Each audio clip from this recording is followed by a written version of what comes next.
For me, I have always been interested in automobiles. Even from its earliest conception that I can remember, they were very interesting to what they did. I mean, a machinery that rolled and moved and gave us the freedom to get around, fulfilling job necessities or just sheer joy and pleasure of a leisurely drive, or becoming something more. The history, not only of the car, but the background and history of those people taking something that might not look good to others and modifying it, turning it, changing it and shaping it into something either they liked or for other people. There are so many different automobiles from the conception to now, and there are so many people out there that have background and history and stories to tell. This series is that. This will cover automobile shops, motorcycle shops, engine builders, upholsterers, painters, fabricators, welders, or people that just have a love of anything old or new. I appreciate what they can do, and I've always wondered what to do about helping them tell their story. This is it. I hope you enjoy it. I'm going to call this Shop Talk, and we're going to go to places and get the background, get the stories of the individuals. I find it very interesting. I hope you do too.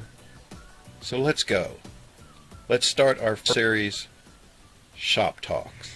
Hey guys, this is your favorite fat man, not on three wheels, but in a nice comfy chair in a nice warm shop. We are out today doing once more one of the Shop Talks. We're out in Springfield, Ohio. Actually, I think it's a suburb of Springfield called RATSVILLE. And we are out here today with Brian Manz. That's Paps Hot Rod Shop. How you doing, buddy? All right, doing great. All right, well, I'm glad you finally let me sneak in. Oh yeah, anytime. You're welcome to come. Your name is Brian Manz, but they call you Paps. Can you tell me why they call you Paps? Well, when I was younger, I was always a doo-wopper. I listened to all the old 50s and 60s music and stuff like that. And a lot of kids and that called me Pap, the old guy, because of the music I listened to. Sweet.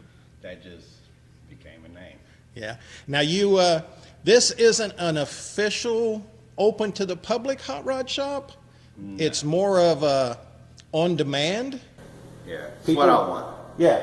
People can't just come in and say, build me this, this, and this, but no. You'll build it, they like it, they can buy it. And you don't have no problem with that, do you? No, I don't. Excellent. How long, when can you remember you first got interested in automobiles? I remember you used to do the hydraulics thing way back when. Yeah, I mean, really started when I was a kid. I mean, that's the only thing we really had to do growing up was car shows. Yeah. And just hung with me. Yeah. So what was like your first real job in automotive stuff? Well, I mean, I worked at, tire shops and oil change places like that, but as far as like building and painting and stuff like that, it's, just picked it up? 25 years ago, 90s. Yeah. When the hydraulic scene was in. Yeah. So did you go to school or like any JVS or anything, or is this all picked up on your own? I picked up on my own, and I went to a Winfield class, try to learn lead working, which is absolutely good. Which is a thing to be taught. Yeah, lost art for real. I went and, I did a Voodoo Larry Chop Top class, Learned to do it. I'd take all the classes like that because knowledge is power. Absolutely. Now your Paps tree service. Yes. That's still going on? No. That's not still going on? No, more of a headache than it's worth. I got to my place in life where hot rods is what I've always wanted to do, and I can do it. So love it, love it, love it. That's what I'm doing. Good Lord's blessed me, and we're rolling. Yeah. So how do you usually do you have feelers out, open sources or sources where you can pick up rides and stuff? And yeah, people call me all the time about stuff, and then out country riding. That's our best thing. We round roof hunt. Yeah. Find something with a round roof in a field, we got to stop. Yeah, see what they'll do, see if you can make them an offer and everything. You've been doing this in Springfield for how long? Yeah, so you were born here? No, I was born in Cincinnati, but you know, I moved up in here in the '80s and Yeah, been here ever since. well, that's good. So you've got family in the area? Yeah, my Yeah, dad. yeah. Well, there you go. So that's good. Now, when you go out and see one, like you said, the round roof hunting and stuff, when you go out and see one out there and everything, does it speak to you already, tell you what it needs, what it wants to be? Yeah, well, sometimes. And my big thing is to rescue them, to get them out from, you know, being somewhere and dying, and if I can't get to it, to get someone into it. But no, I rub them, I talk to them, you know, I sing my music, and I get close to them, you know, it's personal. Yeah. So each one is basically an extension of you. Yeah, yeah, I name every one of them. Yeah. Yeah.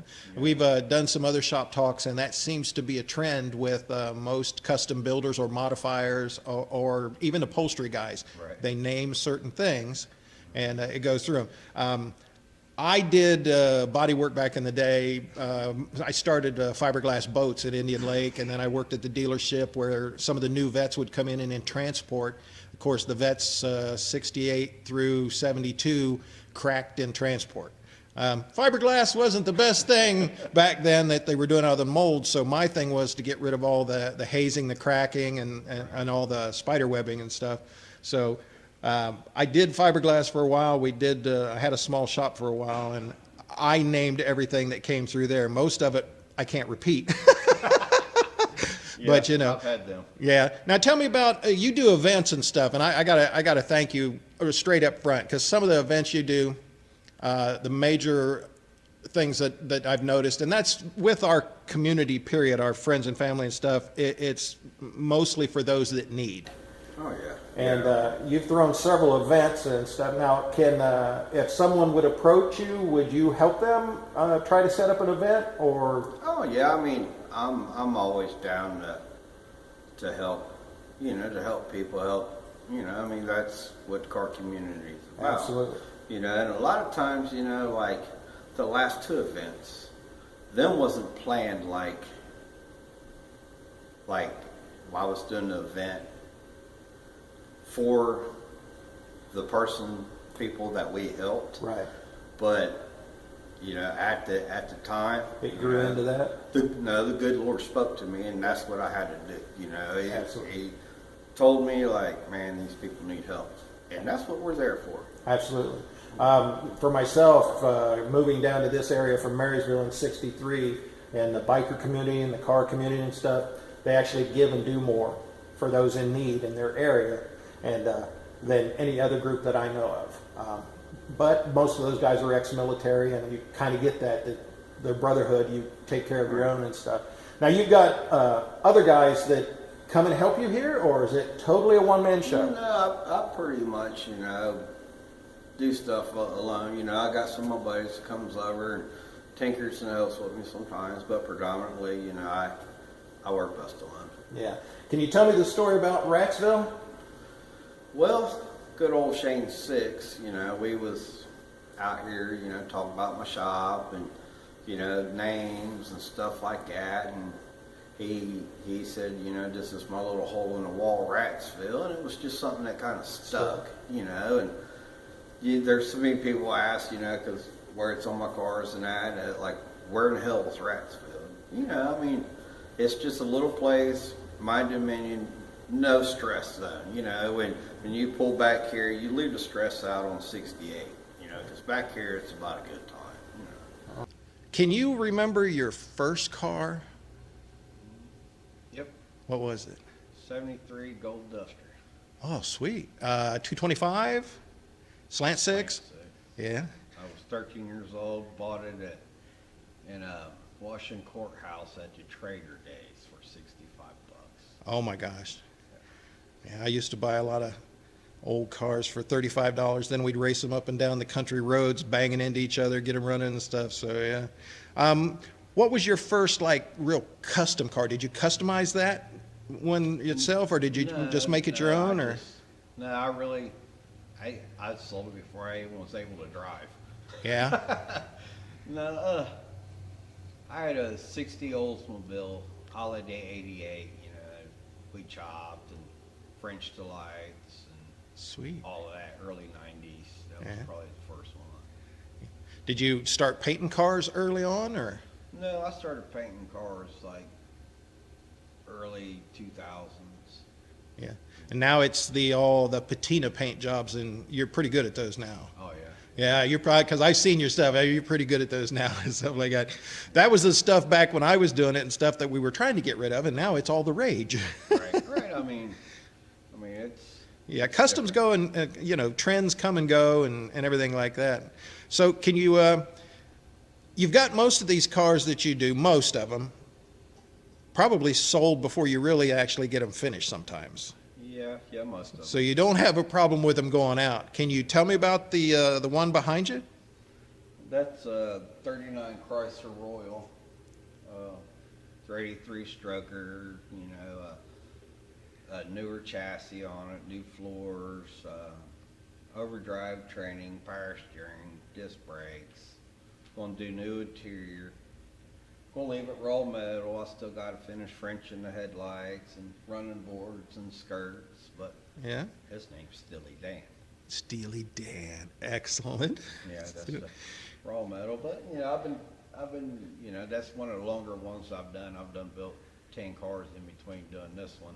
Yeah. Well, I know I've been trying to get out here for a long time, and every time I see one, I say, well, I want to come out and get pictures of it. It's usually long gone. So the turnover is quick. You don't get a lot of sleep. You're like me. You're kind of moving all the time. ADHD at its best. Yeah. But at least you have something that you can concentrate on and does maintain a focus. Oh, yeah. I mean, know. without these cars, I'd be lost in life. Yeah. Yeah, the good Lord allowed you to have a talent, and I can appreciate that. Right. Yeah. Yeah, I enjoy playing with every one of them every single day. Yeah. Can you tell me about this? This isn't an Essex, is it? Is it? Oh, it's Packard It is a Packard? 35. Yeah. Can you tell me about it? Well, it's got a 355 and a 350 turbo, brand new interior, modern chassis, disc brakes. And you've done, power when you do steering. the frames and chassis, you do them yourselves? Yeah, most of them. Yeah. Most of them. This is a consignment car, Yeah. but it's getting ready to leave. Got some pinstriping to do later today, and Mr. Shane Six is going to stop by, and we're going to get him striped up, get him in storage, and wait for him to come get it. There you go. Is there I know you got one or two guys that you hang with, not a whole lot of guys, but I'd like to try and get those guys in here someday. And I want to thank you for allowing me into the shop, taking a look around, and we'll get some still shots, some pictures, and a little bit of stuff. And I appreciate it, buddy. I really do. I appreciate it and love what you do. Thank you. I appreciate that so much. Like I said, you know who I do it for, those guys that can't get out and those guys that basically are plugged into machines. Well, God bless you guys. Yeah. Yeah. I pray for you every day. Every day I think of them, and every day I go out to do something, I keep thinking, all I need to do is what they enjoy, and that's all that matters. Right. All right? Well, thank you, buddy. I greatly appreciate it. Thank you. And then later today, I got a special treat for you guys. I'm not sure, but Scuba Steve stopped by, and he just took a bath, so Brian told me I had to dress up there you go. because it's going to be on video. We're going to come back. We're going to talk to Scuba Steve in another episode. But for now, guys, I appreciate you coming along. Hope you enjoyed it. Love you all. See ya!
hope you enjoyed this series as much as I enjoyed going out and meeting the people and gathering some of the background information, highlights and lowlights of whatever that they lived and went through. The folks are phenomenal. There are many of them out there, and I believe they all deserve a little recognition for everything they do in supporting the lifestyle and or sport of anything automobile related. I want to put this out so that we maintain and save some of the history of not only the cars, but the people that love them as much as I do. Maybe even more. I find that hard to believe. But thanks again for coming along. Again, I hope you enjoyed it. Any information that I was able to glean will be listed either at the end or down below. So thanks, guys. I really appreciate it.